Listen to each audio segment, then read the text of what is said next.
உளுந்தூர்பேட்டை வட்டார போக்குவரத்து அலுவலகத்தில் சாலை போக்குவரத்து பாதுகாப்பு விழிப்புணர்வு மருத்துவ முகாம் நடைபெற்றது. கள்ளக்குறிச்சி மாவட்டம் உளுந்தூர்பேட்டை அருகே வெள்ளையூர் வட்டார போக்குவரத்து அலுவலகத்தில் வட்டார போக்குவரத்து அலுவலர் ஜெயபாஸ்கர் மற்றும் மோட்டார் ஆய்வாளர் ராஜ்குமார் ஆகியோர் தலைமையில் சாலை விழிப்புணர்வு மருத்துவ முகாம் நடைபெற்றது. இந்த நிகழ்ச்சியில் மருத்துவர்கள், மருத்துவ உதவியாளர்கள் மற்றும் தீயணைப்பு துறையை சார்ந்தவர்களும் கலந்து கொண்டு சாலை விபத்துகள் குறித்து விழிப்புணர்வு டெமோ செய்து காட்டினர். மேலும் விபத்தில் பாதிக்கப்பட்ட நபர்களுக்கு முதலுதவி சிகிச்சை எப்படி செய்ய வேண்டும் என்றும் மருத்துவர்களுக்கு தகவல் தெரிவித்து ஆம்புலன்ஸ் வருவதற்குள் அவர்கள் உடலில் இருந்து வரக்கூடிய இரத்த கசிவை தடுப்பதற்கான வழிமுறைகளையும் செய்து காண்பித்தனர். மேலும் விழிப்புணர்வில் கலந்து கொண்ட ஓட்டுநர்கள், நடத்துனர்களுக்கு மருத்துவ முகாம் மற்றும் கண் பரிசோதனை முகாம் நடைபெற்றது.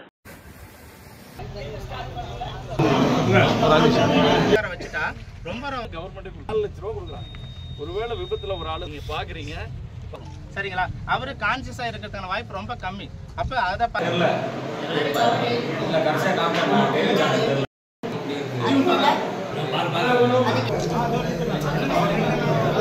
மீண்டும் தெரிவித்துக்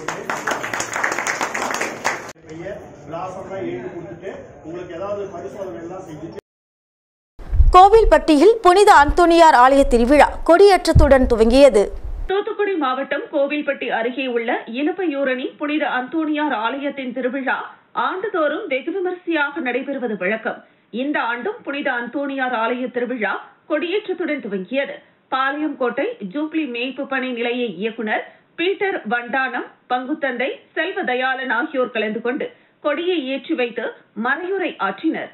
முன்னதாக நகரின் முக்கிய வீதிகளில் கோடி பட்டத்தை வைத்து ஊர்வலமாக எடுத்து வந்து ஆலயத்தில் சிறப்பு பிரார்த்தனை நடத்தினர். 10 நாட்கள் நடைபெறும் இந்த திருவிழாவில் ஒவ்வொரு நாளும் காலை சிறப்பு ஜெப கூட்டமும் நவநாள் திருப்பலி நிகழ்ச்சியும் நடைபெறும். இத்திருவிழாவின் கடைசி நாளான அடுத்த மாதம் 4ஆம் தேதியன்று திருவிழா திருப்பலி, கொடி இறக்கம் மற்றும் ஆன்மீக கலை நிகழ்ச்சிகளும் நடைபெற உள்ளன. இந்த நிகழ்வில் கோவில்பட்டி புனித சூசையப்பர் திருத்தல உதவி பங்கு தந்தை அருண்குமார் மற்றும் இலுப்பையூரணி மற்றும் சுற்றுவட்டார பகுதியை சேர்ந்த ஏராளமான கிறிஸ்தவ மக்கள் கலந்து கொண்டனர்.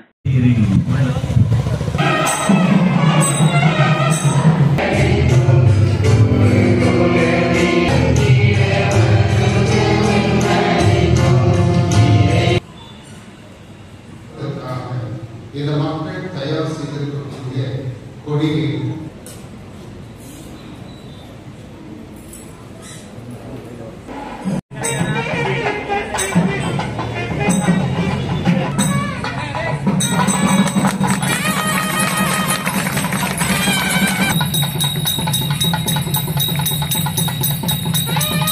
வேப்பூர் அருகே விநாயகநந்தல் கிராமத்திற்கு புதிய வழித்தடத்தில் மக்களின் கோரிக்கையை ஏற்று பேருந்து நீட்டிப்பு தொழிலாளர் நலன் மற்றும் திறன் மேம்பாட்டுத்துறை அமைச்சர் சி.வே. கணேசன் தொடங்கி வைத்தார். கடலூர் மாவட்டம் வேப்பூர் அருகே விநாயகநத்தல் கிராமத்தில் 500க்கும் மேற்பட்ட குடும்பங்கள் வசித்து வருகின்றனர்.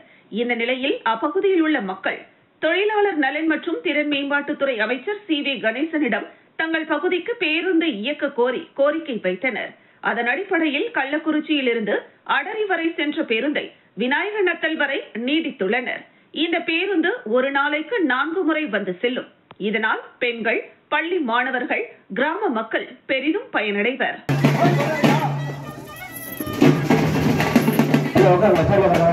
செயலாளர் செம்மூட்டன் அவர்களே, ஒன்றிய கழக செயலாளர் அண்ணன் பட்டூர் அமதலியம் அவர்களே, ஒன்றிய பெருந்தலை வழிகாட்டுதல் அடிப்படையில்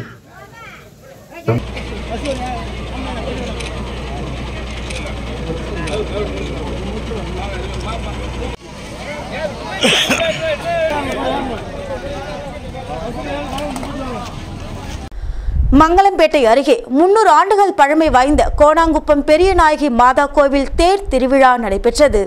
கடலூர் மாவட்டம் விருத்தாச்சலம் அடுத்துள்ள மங்களம்பேட்டை அருகே கோணாங்குப்பத்தில் உள்ள புனித பெரியநாயகி மாதா ஆலய ஆண்டு திருவிழாவை முன்னிட்டு நடைபெற்ற தேர்பவனியை ஆயிரக்கணக்கான பக்தர்கள் கண்டு தரிசித்தனர். வீரமாமுனிவர் எனப்படும் இத்தாலி நாட்டை சேர்ந்த கான்ஸ்டான்டைன் ஜோசப் பெஸ்கி எனும் பாதிரியார் இந்தியாவிற்கு வந்திருந்த போது தமிழ்நாட்டிற்கு வந்து தமிழ் மொழியை கற்று தேர்ந்து தமிழ் இலக்கண இலக்கிய நூல்களை படித்து ஆங்கிலத்திலும் மொழிபெயர்த்தார்.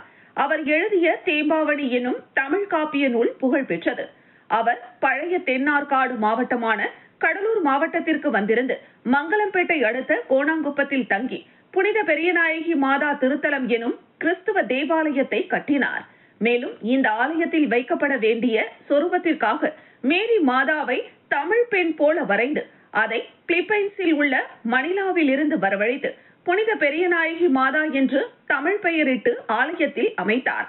இந்த தேவாலயம் கட்டும் பணிக்காக அவர் இங்கு தங்கியிருந்த போது தேம்பாவணியின் சில பகுதிகளை எழுதியுள்ளார்.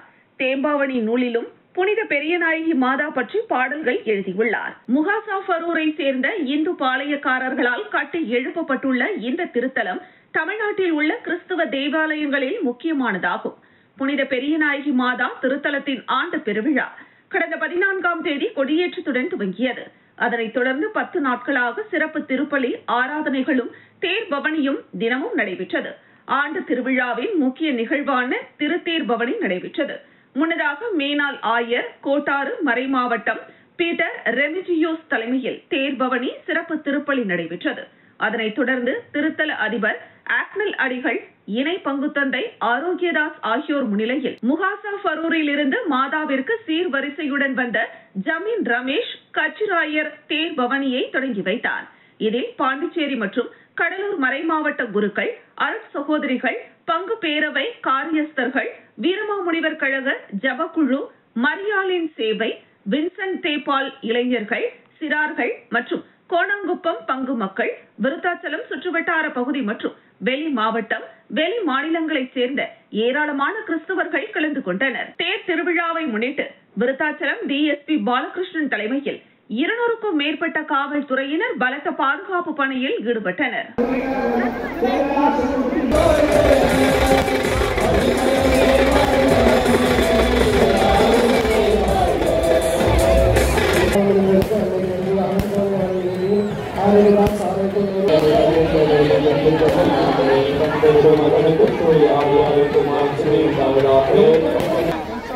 மற்றும் பேருடைய பாதுகாப்பிற்காக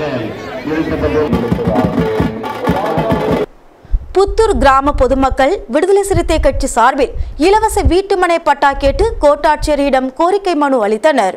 கடலூர் மாவட்டம் விருத்தாச்சலம் அருகே உள்ள டிவி புத்தூரில் பட்டியலின மக்கள் சுமார் 300க்கும் மேற்பட்டோர் வசித்து வருகின்றனர்.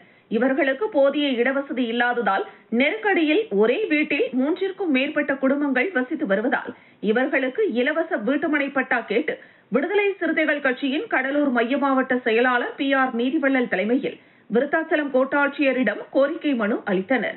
மனுவை பெற்றுக்கொண்ட கோட்டாட்சியர் தகுதியுள்ள நபர்களுக்கு இலவச வீட்டுமனை பட்டா வழங்குவதற்கு ஏற்பாடு செய்யப்படும் என கூறினார்.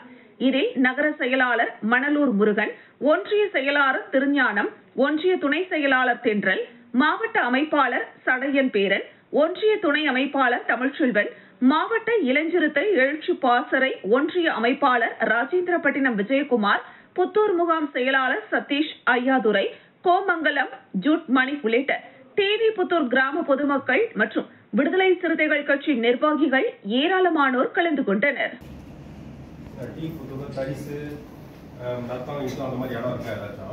பக்கத்தில் இருக்க அதெல்லாம் ஆக்கிரமிப்பில் இருக்கா, நீங்க தான் ஆய்வு பண்ணணும்.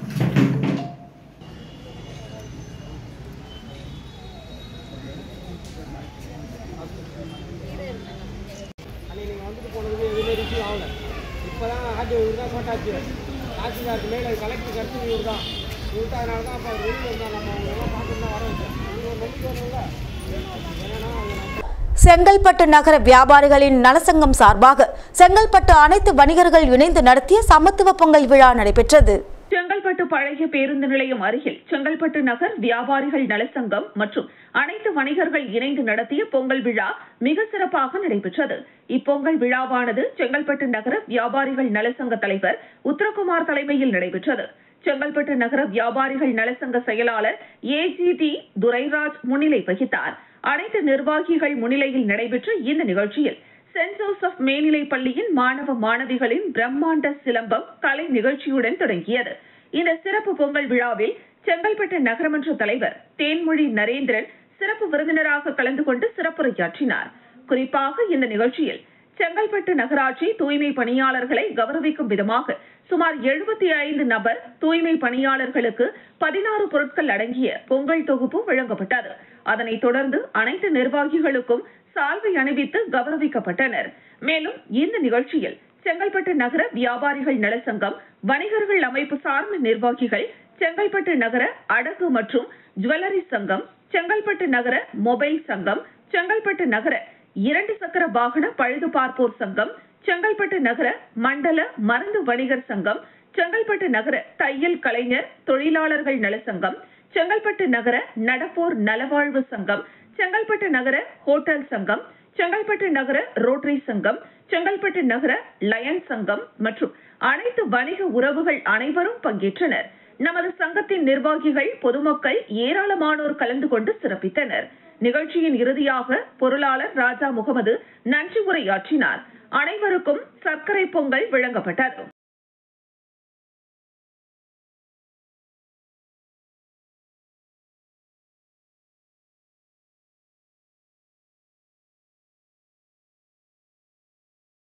இந்த சிறப்பு பொங்கல் விழாவில் செங்கல்பட்டு நகர் மன்ற சிறப்புரையாற்றினார். குறிப்பாக இந்நிகழ்ச்சியில் தூய்மை பணியாளர்களை கௌரவிக்கும் விதமாக சுமார் 70க்கும் மேற்பட்ட தூய்மை பணியாளர்களுக்கு 16 பொருட்கள் அடங்கிய பொங்கல் தொகுப்பு வழங்கப்பட்டது. அதனைத் தொடர்ந்து அனைத்து நிர்வாகிகளுக்கும் சால்வை அணிவித்து கௌரவிக்கப்பட்டது.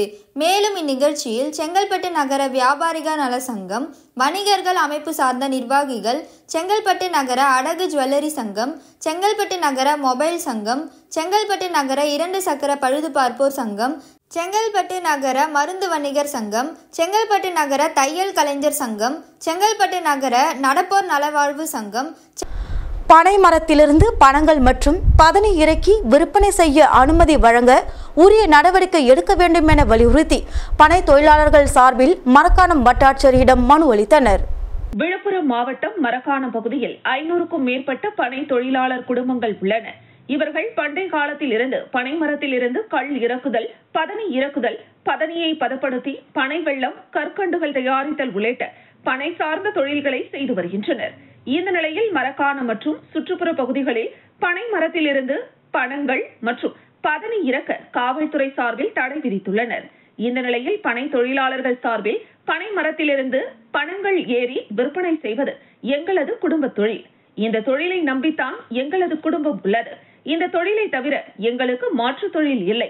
ஆனால் நாங்கள் பனை மரத்திலிருந்து பதனி இறக்க கூட காவல்துறையினர் விடுவதில்லை. நாங்கள் பனை மரத்தில் கள் வைத்தாலேயே எங்கள் மீது வழக்கு போடுகின்றனர். இதுபோல் பனை மரத்தில் உள்ள பழங்களையும் வெட்டி நாசப்படுத்துகின்றனர். இதன் காரணமாக எங்களது வாழ்வாதாரம் பாதிக்கப்படுகிறது. எனவே பனை மரத்திலிருந்து பழங்கள் மற்றும் பதனி இறக்கி விற்பனை செய்ய அனுமதி வழங்க உரிய நடவடிக்கை எடுக்க வேண்டும் என வலியுறுத்தி பனை தொழிலாளர்கள் சார்பில் மரக்காணம் வட்டாட்சியர் பழனியிடம் மற்றும் அகில இந்திய இந்து சத்திய சேனாவின் தேசிய தலைவர் டாக்டர் மாஸ்டர் வசந்தகுமார் ஜி, விழுப்புரம் மாவட்ட தலைவர் பாலமுருகன், கிராமணி மக்கள் முன்னேற்ற இயக்கத்தின் நிர்வாக தலைவர் டாக்டர் அடையார் சீனிவாசன், மாநில கௌரவ தலைவர் ஆவணி அனுமந்தை மாவட்ட தலைவர் கோதண்டபாணி, மாவட்ட செயலாளர் செல்வம், மரக்காணம் ஒன்றிய துணைத் தலைவர் மணி மற்றும் சக்திவேல், ஆலப்பாக்கம் முத்து பாலன், பாளையம் வாசுதேவன், புதுப்பாக்கம் மாரியப்பன், வெள்ளியப்பன் கோரிக்கை மனு அளித்தனர்.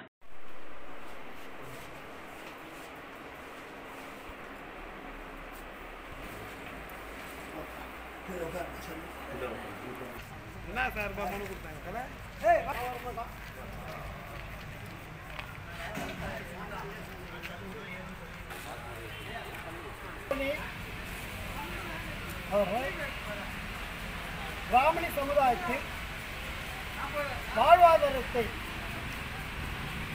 3 மாதம் தான் அவர்களுக்கு வாழ்வாதாரமே.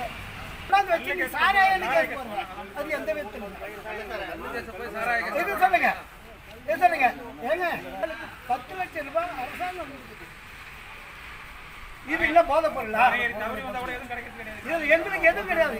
இது வந்து ஒரு பென்ஷன் கூட நல்ல திட்டம் கூட கிடையாது. நலத்திட்டம் கிடையாது. 60 வயசு மரக்காணம் சுற்றி உள்ள பகுதியில் ஒரு 1000 குடும்பம் சார்ந்து இதை தான் காலங்காலமாக பண்ணிட்டு வராங்க. இதுக்கு அரசாங்கம் செவி சாய்த்து ஒரு தக்க நடவடிக்கை எடுக்குமாறு அனைத்து பணமேரி சார்பாகவும் செங்கல்பட்டு மாவட்ட ஆட்சியர் கூட்டரங்கில் மாவட்ட நிர்வாகம் மற்றும் மாவட்ட வேலைவாய்ப்பு தொழில்நெறி வழிகாட்டு மையம் சார்பில் தனியார் துறை வேலைவாய்ப்பு முகாம் நடைபெற்றது. செங்கல்பட்டு மாவட்ட ஆட்சியர் கூட்டரங்கில் மாவட்ட நிர்வாகம் மற்றும் மாவட்ட வேலைவாய்ப்பு மற்றும் தொழில்நெறி வழிகாட்டு மையம் சார்பில் தனியார் துறை வேலைவாய்ப்பு முகாம் நடைபெற்றது. இவ்வேலைவாய்ப்பு முகாமில் 50க்கும் மேற்பட்ட வேலையளிக்கும் நிறுவனங்கள் கலந்து கொண்டன. இவ்வேலைவாய்ப்பு முகாமில் ஆண்கள், பெண்கள் மற்றும் 4 மாற்றுத்திறனாளிகள் என 200க்கும் மேற்பட்ட வேலை நாடுனர்கள் கலந்து கொண்டனர். இம்முகாமில் பணி நியமனம் பெற்ற 50க்கும் மேற்பட்ட நபர்களுக்கு மாவட்ட ஆட்சியர் அருண்ராஜ் பணி நியமன ஆணைகளை வழங்கி பாராட்டு தெரிவித்தார். மாவட்ட வேலைவாய்ப்பு அலுவலர் தணிகைவேல் மற்றும் துறை சார்ந்த அலுவலர்கள் உடனிருந்தனர்.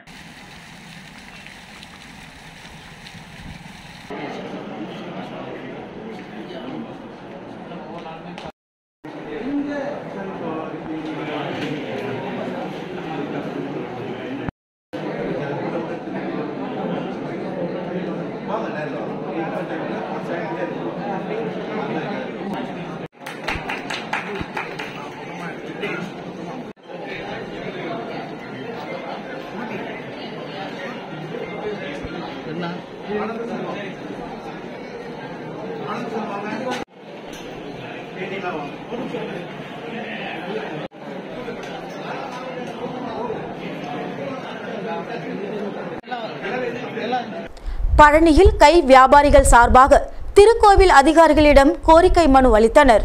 பழனி அருள்மிகு தண்டாயுதபாணி சுவாமி திருக்கோவிலில் தைப்பூச திருவிழா தொடங்கி நடைபெற்று வரும் நிலையில் கிரிவல பாதையில் வியாபாரிகள் செல்ல அனுமதி இல்லை என்று திருக்கோவில் நிர்வாகம் சார்பாக அறிவிப்பு செய்து நடைமுறைப்படுத்தி வருகின்றனர். தொடர்ந்து சாலையோர வியாபாரிகளுக்கு திருக்கோவில் நிர்வாகம் எவ்வித வசதியும் செய்து தரப்படவில்லை. இதனால் ஆங்காங்கே நடந்து செல்லும் பாதையில் சாலையோர வியாபாரிகள் கடைகள் அமைத்து வியாபாரம் செய்து வருகின்றனர். இந்த நிலையில் திருக்கோவில் அருகே கை வியாபாரிகள் கையில் மஞ்சள் சரம், திருநீர் பாக்கெட்டுகள், கயிறுகள் போன்றவற்றை வைத்து வியாபாரம் செய்து வருகின்றனர். இவர்களை திருக்கோவில் நிர்வாகம் உத்தரவின்படி திருக்கோவில் பணியாளர்கள் மற்றும் செக்யூரிட்டிகள் அப்புறப்படுத்தி வருகின்றனர். தொடர்ந்து தைப்பூச திருவிழாவில் பல்லாயிரக்கணக்கான பக்தர்கள் வருகை தரும் நிலையில் கை வியாபாரிகள் இவர்களையே நம்பி வாழ்ந்து வருகின்றனர். இந்த நிலையில் திருக்கோவில் நிர்வாகம் சார்பாக கை வியாபாரிகளுக்கு வியாபாரம் செய்ய அனுமதிக்க வேண்டும் என்று திருக்கோவில் அதிகாரியிடம் கோரிக்கை மனுவை அளித்தனர். தொடர்ந்து கை வியாபாரிகள் 200க்கும் மேற்பட்ட குடும்பங்கள் வறுமையில் வாடி வரும் நிலையில் கையில் வைத்து பக்தர்களிடம் வியாபாரம் செய்வதற்கு திருக்கோவில் நிர்வாகம் அனுமதி வழங்க வேண்டும் என கோரிக்கை விடுத்துள்ளனர். இந்த நிகழ்வில் 100க்கும் மேற்பட்ட கை வியாபாரிகள் கலந்து கொண்டனர்.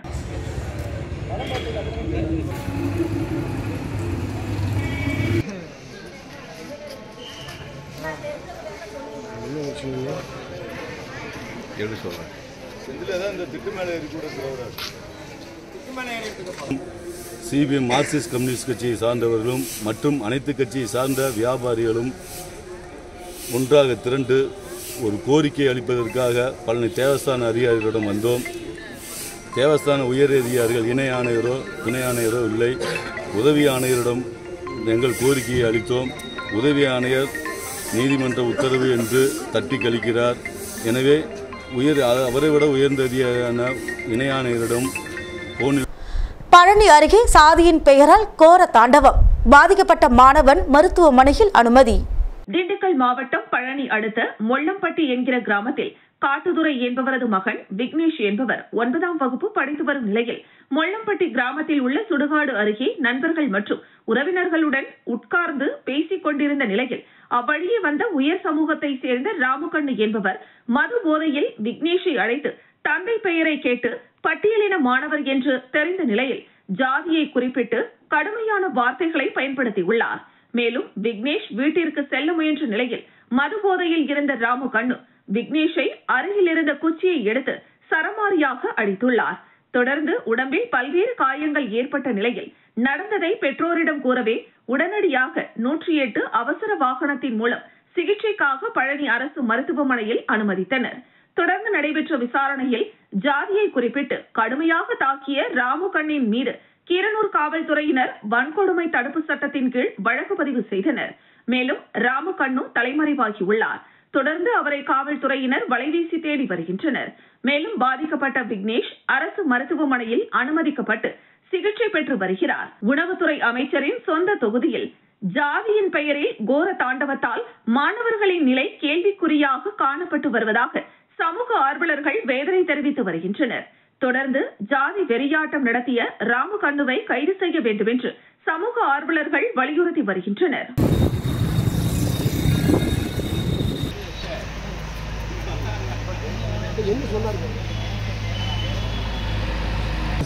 என் பேர் விக்னேஷுங்க. நேற்று ராம்கண்ணன் ஒருத்தர் போதையில் வந்தாருங்க. என்னை எதுன்னு கூட கேட்கலிங்க. பிடிச்சி அடின்னு அடிச்சுங்க, கையங்காலில் வீங்கி போச்சுங்க. வீங்கின வாக்கில் அவர் என்ன சாகடிக்கிறேன்னு சொல்கிறாங்க. ஜாதி பற்றி தானே சொல்லி அடிச்சாரு. ஒரு தலித் அருந்தையர் சமுதாயத்தை சேர்ந்த விக்னேஸ்வரன் என்கிற ஒரு சிறுவனை வந்து ஜாதி வெறி பிடிச்சவங்க தாக்கி மிக பெரிய அளவில் தாக்குதல் நடத்தியிருக்காங்க. இது தொடர்ந்து அந்த பகுதியில் நடந்துக்கிட்டே இருக்குது. ஆனால் இது வரைக்கும் போலீஸோ யாரோ இனிமேல் எஃப்ஐஆர் போடல. நேற்று உளுந்தூர்பேட்டை ஒருங்கிணைந்த பள்ளி கல்வி வட்டார வலயத்தில் மாற்றுத்திறன் குழந்தைகளுக்கான மருத்துவ மதிப்பீட்டு முகாம் நடைபெற்றது. கள்ளக்குறிச்சி மாவட்டம் உளுந்தூர்பேட்டையில் ஒருங்கிணைந்த பள்ளி கல்வி வட்டார வளத்தில் 2024-2025 ஆண்டிற்கான மாற்றுத்திறன் குழந்தைகளுக்கான மருத்துவ மதிப்பீட்டு முகாம் உளுந்தூர்பேட்டை சட்டமன்ற உறுப்பினர் மணிகண்ணன் தலைமையில் நடைபெற்றது. மாற்றுத்திறன் குழந்தைகளுக்கான UDID, NIDI வழங்குவதற்காக சிறப்பு முகாம் நடைபெற்றது. கூட்டத்தில் ஒருங்கிணைந்த பள்ளி கல்வி மாவட்ட உதவி திட்ட அலுவலர் மணி கலந்து கொண்டு சிறப்புரையாற்றினார். ஒருங்கிணைப்பாளர் ராஜா அனைவரையும் வரவேற்றார்.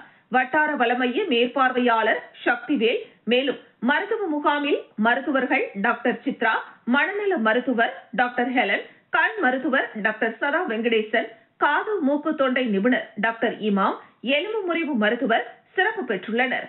ஹரிதாஸ், ஜான் பீட்டர், தேவேந்திரன், பாபு, ராஜ்குமார், தட்சிணாமூர்த்தி, அமலி ராணி, ஜானகிராமன், ராதா, கோமதி, ராஜலட்சுமி, சரண்யா, ராமலிங்கம் முகாமிற்கான ஏற்பாடுகளை செய்திருந்தனர். மேலும் மருத்துவ முகாமில் காசிலிங்கம், அரசு, சரிதா, சாந்தகுமாரி, ஆறுமுகம், கணக்காளர் ஜெயக்குமார், ரகுபதி, சரவணன் உணவு ஏற்பாடுகளையும் மாணவர்களுக்கான பதிவு ஏற்பாடுகளையும் செய்திருந்தனர். இதில் 100க்கும் மேற்பட்ட மாற்றுத்திறன் மாணவர்கள் மற்றும் பெற்றோர்கள் கலந்து கொண்டனர்.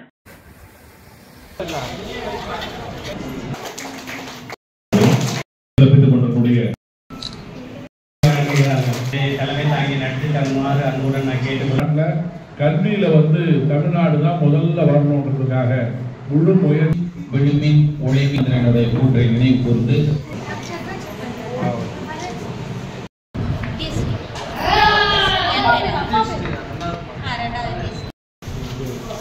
மண்டே வாங்க, நாங்க தான் இருக்கோம். ஒரு தாய் மாற்றுத்திறனாளிகளின் சார்பாக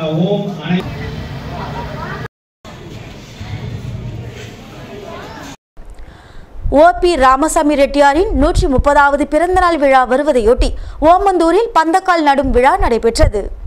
OP ராமசாமி செட்டியார் அவர்களின் 130வது பிறந்தநாள் விழா தமிழ்நாடு ரெட்டி நல சங்கம் சார்பில் சிறப்பாக விழுப்புரம் மாவட்டம் திண்டிவனம் ஓமந்தூரில் வருகிற பிப்ரவரி மாதம் 1ஆம் தேதியன்று கொண்டாடப்பட உள்ளது. இந்த நிகழ்ச்சியில் சுமார் 10,000 பேர் கலந்து கொள்ள உள்ளனர். இதற்கான பந்தல்கள் நடும் விழா ஓமந்தூரில் நடைபெற்றது.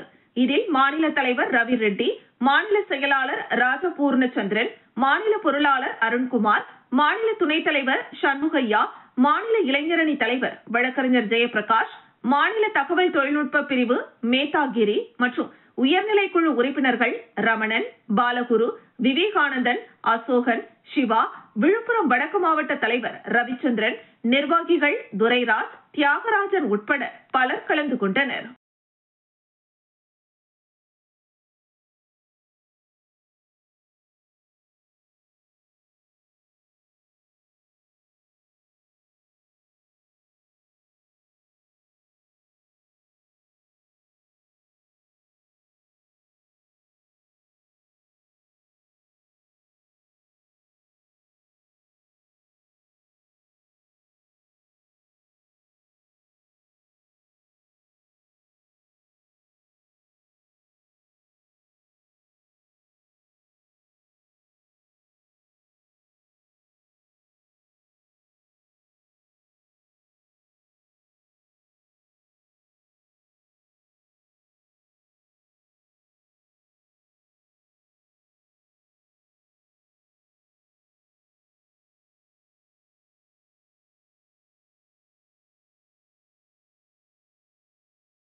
திண்டிவனத்தில் புதிதாக தேர்ந்தெடுக்கப்பட்ட திமுக இளைஞரணி அமைப்பாளர் மற்றும் துணை அமைப்பாளர்கள் அறிமுக கூட்டம் மற்றும் சமூக வலைதள பயிற்சி முகாம் நடைபெற்றது. விழுப்புரம் வடக்கு மாவட்ட திமுக இளைஞர் அணியில் புதிதாக தேர்ந்தெடுக்கப்பட்ட ஒன்றிய, நகர, பேரூர் நிர்வாகிகளுக்கு மாவட்ட இளைஞரணி சார்பில் ஆலோசனை கூட்டம் மற்றும் வலைதள பயிற்சி முகாம் திண்டிவனம் தனியார் மண்டபத்தில் நடைபெற்றது. இக்கூட்டத்திற்கு விழுப்புரம் வடக்கு மாவட்ட பொறுப்பாளர் டாக்டர் சேகர் தலைமை தாங்கினார். மாநில இளைஞரணி துணை செயலாளர் அப்துல் மாலிக் முன்னிலை வகித்தார். விழுப்புரம் வடக்கு மாவட்ட திமுக இளைஞரணி அமைப்பாளர் ஆனந்த் அனைவரையும் வரவேற்றார். நிகழ்ச்சி ஏற்பாட்டை மாவட்ட இளைஞரணி துணை அமைப்பாளர்கள் TKP, ரமேஷ், பாபு, அண்ணாமலை, விஜயகுமார், உதயகுமார் ஆகியோர் செய்திருந்தனர். இந்த நிகழ்ச்சியில் செஞ்சி தொகுதி சட்டமன்ற உறுப்பினர் செஞ்சி மஸ்தான், திமுக தகவல் தொழில்நுட்ப அணி ஆலோசகர் லெனின், திராவிட இயக்க தமிழர் பேரவை சொற்பொழிவாளர் இளமாறன் ஆகியோர் கலந்து கொண்டு சிறப்புரையாற்றினர். கூட்டத்தில் புதிதாக தேர்ந்தெடுக்கப்பட்ட ஒன்றிய, நகர, பேரூர் இளைஞரணி அமைப்பாளர்கள், துணை அமைப்பாளர்களுக்கு திமுக அரசு செய்துள்ள பல்வேறு திட்டங்களையும் சாதனைகளையும் பொதுமக்களிடம் எடுத்து சென்று எதிர்வரும் சட்டமன்ற தேர்தலில் தமிழக முதலமைச்சர் மு.க. ஸ்டாலின் தலைமையிலான திமுக அரசு மீண்டும் வெற்றி பெறுவதற்கான பல்வேறு முன்னெடுப்புகளை மேற்கொள்வதற்காக வழிமுறைகளை எடுத்துரைத்தனர். இதனைத் தொடர்ந்து சமூக வலைதள பயிற்சி அளிக்கப்பட்டது. இதில் மாவட்ட பொருளாளர் ரமணன், முன்னாள் சட்டமன்ற உறுப்பினர்கள் டாக்டர் மாசிலாமணி, சேதுநாதன், தலைமை தீர்மான குழு உறுப்பினர் செஞ்சி சிவா, மாவட்ட துணை செயலாளர் ரவிக்குமார், திண்டிவனம் நகர செயலாளர் ஆசிரியர் கண்ணன், ஒன்றிய பெருந்தலைவர்கள் சொக்கலிங்கம், விஜயகுமார், தயாளன், அமுதா ரவிக்குமார், ஒன்றிய செயலாளர்கள் மணிமாறன், ராஜாராம், பழனி ரவிச்சந்திரன், சொழியன், விஜயராகவன், பச்சையப்பன், நெடுஞ்செழியன், நாராயணமூர்த்தி, சாந்தி, சுப்பிரமணியன், நகர இளைஞரணி அமைப்பாளர் சதீஷ், துணை அமைப்பாளர் ராஜசேகர், ஒன்றிய இளைஞரணி அமைப்பாளர் ஜெயபிரகாஷ், சம்சுதீன் உள்ளிட்ட பலர் கலந்து கொண்டனர். நாமே என்ற பயணத்தை தொடர வேண்டும். 200 தொகுதி அல்ல, 234 தொகுதியும் திராவிட முன்னேற்ற கழகம் கூட்டணி வெல்லும் என்பதை நேரத்தில் உறுதியோடு நீங்கள் தங்களுடைய பயணத்தை தொடருங்கள். வாழ்த்துகிறோம், உங்களை பாராட்டுகிறோம். தேவையான அளவுக்கு எந்தெந்த நேரத்தில் உங்களை எந்த இடத்தில் உயர்த்தி காட்ட வேண்டும் என்பது எங்களுடைய தாய்க்கழகத்துக்கு உள்ள அது தயாரான கடமை என்பதை எடுத்துக்காட்டி இன்றைக்கு பல்வேறு பேர் இங்கே இந்த புகைப்படத்தை வந்து நம்ம இளைஞரணி செயலாளர் அவரோட இருந்து எடுக்கிறதா இருந்தது. ஆனா அண்ணா என்ன சொல்றாங்க,